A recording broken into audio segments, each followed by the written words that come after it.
Good morning student. आज हम second year का सेकंड पेपर जो हमारा चल रहा है उसमें हमने द्वैध शासन प्रणाली को पढ़ा था इससे पूर्व, और उसकी उद्देश्य, व्याख्या और द्वैध शासन का क्रियान्वयन कैसे हुआ उसकी आज हम असफलता पे चर्चा करेंगे।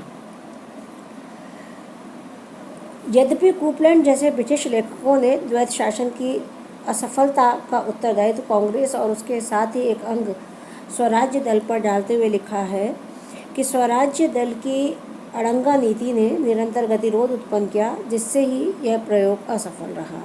लेकिन कूपलैंड और अन्य ब्रिटिश लेखकों का यह आरोप अधिकांशतः अंशों में सत्य नहीं है। वास्तव में द्वैध शासन की योजना ही सैद्धांतिक और व्यवहारिक दृष्टिकोण से दोषपूर्ण थी और इसकी असफलता के लिए प्रमुख रूप से योजना में अंतर्निहित दोष ही इसके लिए उत्तरदायी रहे हैं। और दूसरी ओर द्वैध शासन की सफलता के लिए कुछ अन्य परिस्थितियां भी रही हैं, जिनमें से प्रमुख रूप से हम दो रूपों में अलग अलग इसका व्याख्यान पर चर्चा करेंगे।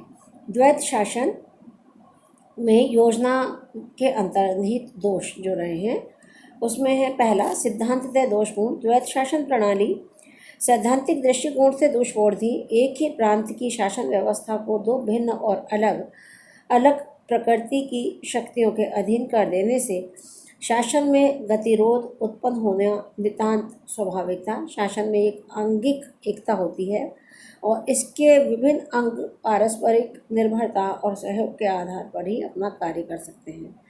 लेकिन द्वैध शासन की योजना राजनीतिक सिद्धांत और व्यवहार के इस मूल विचार के ही विरुद्ध थी। उदाहरण के लिए पंजाब में सिख गुरुद्वारा और आंदोलन की स्थिति का सामना शांति और व्यवस्था के लिए उत्तरदायी सदस्य द्वारा ठीक प्रकार से नहीं किया जा रहा था, जबकि धार्मिक कोष से संबंधित मंत्री द्वारा आवश्यक व्यवस्थापन नहीं किया गया।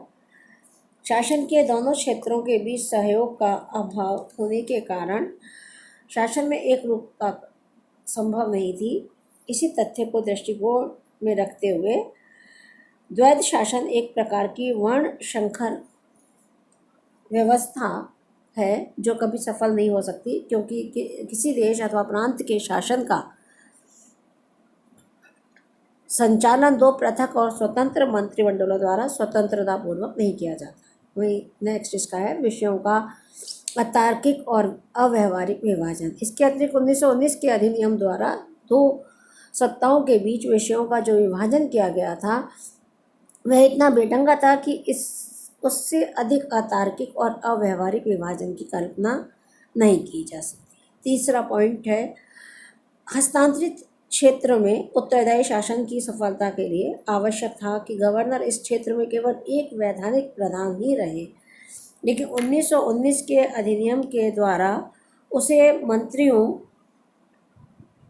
को नियंत्रित करने और मंत्रियों के प्रस्तावों को अस्वीकार करने की शक्ति प्रदान की गई। यदि वह यह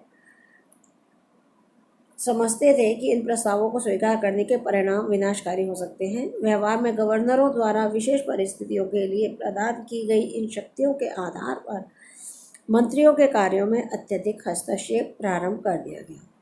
मध्य प्रांत के एक मंत्री मिस्टर केलकर की शिकायत थी कि यद्यपि नीति संबंधी मामलों में उसे कार्य करने की स्वतंत्रता थी, लेकिन विस्तार की बातों में निरंतर हस्तक्षेप किया जाता था।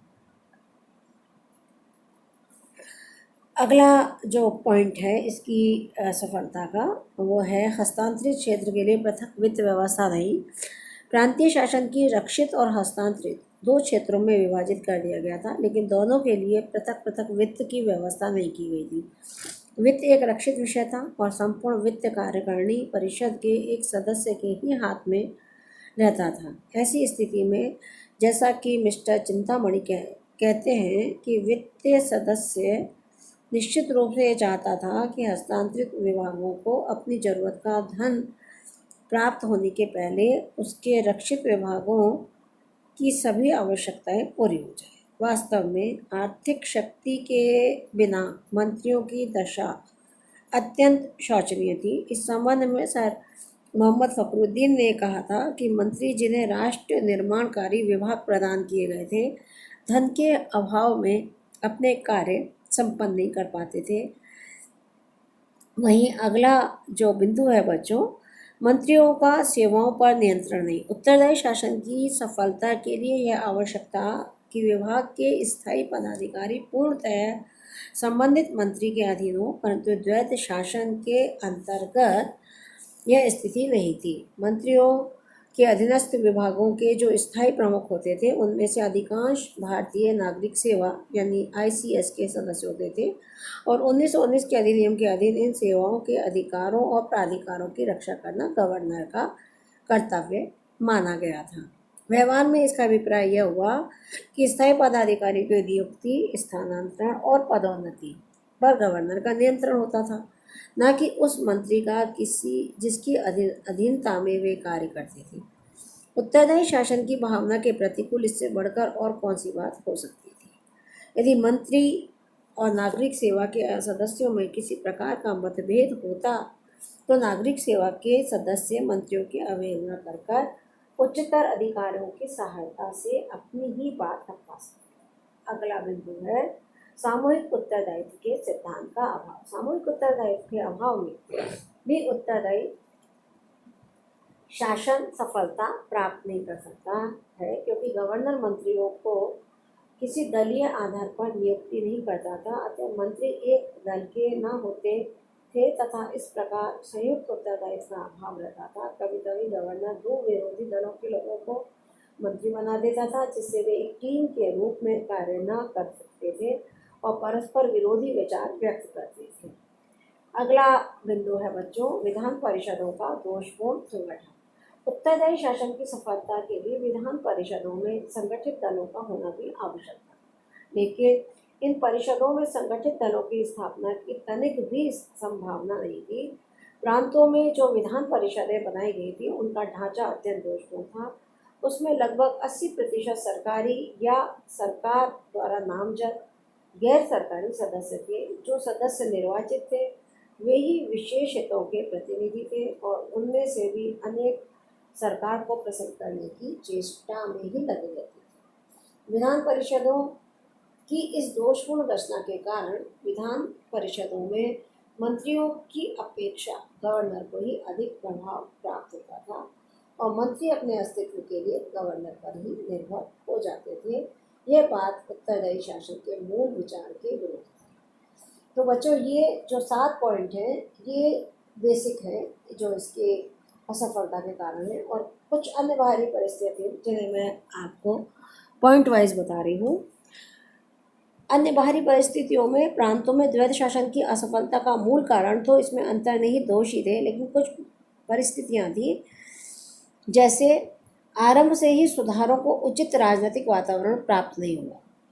भारत सरकार द्वारा रॉलेट एक्ट पर जोर देने और अमृतसर दुर्घटना जैसी अविवेकपूर्ण कार्रवाइयों से भारतीय मस्तिष्क में दुर्भावना और कटुता उत्पन्न हो गई थी और इस वातावरण में नवीन सुधार योजना ठीक प्रकार क्रियान्वित हो ही नहीं सकती थी, जिसका पहला जो बिंदु है द्वैत शासन का जन्म बुरे नक्षत्रों में। सर्वप्रथम द्वैत शासन का जन्म ही बुरे नक्षत्रों में हुआ। देश का राजनीतिक वातावरण इसके परीक्षण के लिए ठीक नहीं था। जलियांवाला बाग हत्याकांड, खिलाफत आंदोलन और कठोर दमनात्मक कानूनों के कारण भारतीयों के मस्तिष्क में ब्रिटेन के प्रति संदेह, अविश्वास और कटुता उत्पन्न हो गई थी। इस प्रकार ब्रिटेन और उसके सुधारों के प्रति व्यापक उदासीनता का भाव भी था। इन परिस्थितियों में द्वैत शासन की सफलता की आशा कैसे की जा सकती है। दूसरा पॉइंट आर्थिक दुर्दशा और मैस्टन पंचाट। तत्कालीन आर्थिक दुर्दशा और मैस्टन पंचाट ने भी इन सुधारों की असफलता में कम योग नहीं दिया।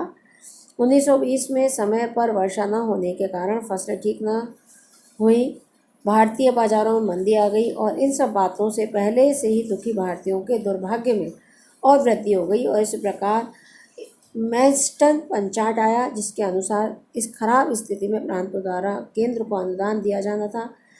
इससे स्थिति और खराब हो गई और द्वैत शासन की सफलता प्रचुर वित्त पर निर्भर थी और धन के अभाव में प्रांतीय सरकारें द्वैत शासन व्यवस्था को ठीक रूप से नहीं अपना सकी। अगला पॉइंट है कांग्रेस में लीग का असहयोग। अपराधों के अनुसार द्वैत शासन की असफलता बहुत अधिक सीमा तक कांग्रेस और लीग के असहयोगात्मक रुख के कारण हुई। द्वैत शासन के 16 वर्षों में कांग्रेस और लीग की दृष्टि प्रशासनिक सुधारों पर नहीं थी, वरन देश की स्वतंत्रता और देश के विभिन्न वर्गों के पारस्परिक संघर्ष में अपनी स्थिति को सुदृढ़ करने में लगी हुई थी। नेक्स्ट, नौकरशाही का दृष्टिकोण। नौकरशाही का दृष्टिकोण भी द्वैत शासन की असफलता का कारण बना। उन्होंने सुधारों के प्रति उस भावना से कार्य नहीं किया जिस भावना से उनके द्वारा कार्य किया जाना चाहिए था। वे अपनी शक्ति को कम करने और लोकप्रिय मंत्रियों के अधीन वफादारी पूर्वक कार्य करना नहीं चाहते थे। और लास्ट पॉइंट है बच्चों, ब्रिटिश सरकार का परिवर्तित दृष्टिकोण। जब तक मॉन्टेस्क्यू ब्रिटिश सरकार में भारत मंत्री के पद पर रहे, सुधारों की तरफ ब्रिटिश शासन का दृष्टिकोण स्वतः सामान्यतः ठीक था, लेकिन इंग्लैंड में अनुदार दल की सरकार बन जाने के बाद जब इस पद पर अनुदार दल के सदस्य आ गए तो इन सुधारों की तरफ ब्रिटिश सरकार का दृष्टिकोण ही बदल गया। इस प्रकार द्वैत शासन की असफलता का कारण न केवल उसके आंतरिक दोष वरन कुछ बाहरी परिस्थितियाँ भी थीं और इन सब के लिए ब्रिटिश सरकार की मुख्य रूप से जिम्मेदारी थी। आज के व्याख्यान में इतना ही।